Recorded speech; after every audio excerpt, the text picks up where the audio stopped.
So I'm Tom. I'm studying Games Level 3 Extended Diploma.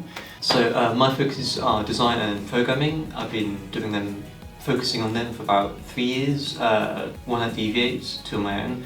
And I'm Yannick. I am a Games Level 3 Year 2 student, and my primary focus is narrative design, game design and level design with a hint of 3D modelling. So my favourite thing about the course is probably got to be the freedom that it offers. So we've got like a broad range of subjects, but even in those subjects we can explore different areas. You're given like an idea of what you should do, and then it's left to you to decide exactly what you can do with that and how far you can take it. The thing I enjoy most about this course is not only the atmosphere, but would also be the general game design elements that you are able to go into more detail with, such as level design and narrative design for me in particular. I would say for someone who's looking to apply that not only would you get a great range of freedom, you would get so much help that you can do anything you want within reason, of course, and you will be able to achieve it. My future plans would include taking a gap year to try to start a business and working on that for over a year, and after that year is up I would go and apply to Bournemouth University, which would be my main one, but obviously I'd apply for more and try to get into narrative design for a full-time career.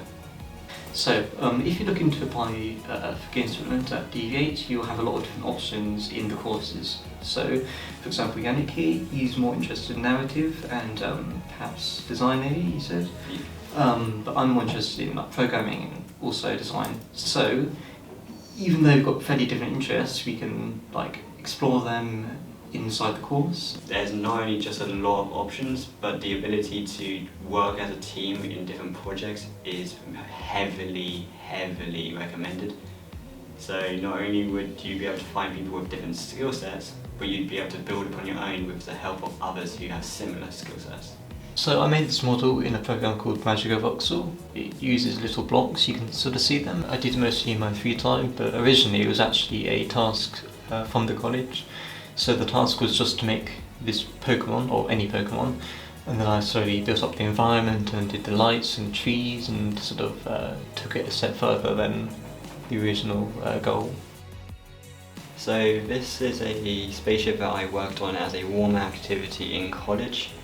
It was originally a lot smaller, but I decided to take it a little bit further and start adding more stuff to it, such as the turrets you can see on the sides and on the top. Additionally, I've also worked on other things such as making the battle rifle from Halo and a demon dinosaur, and I even include animations into it.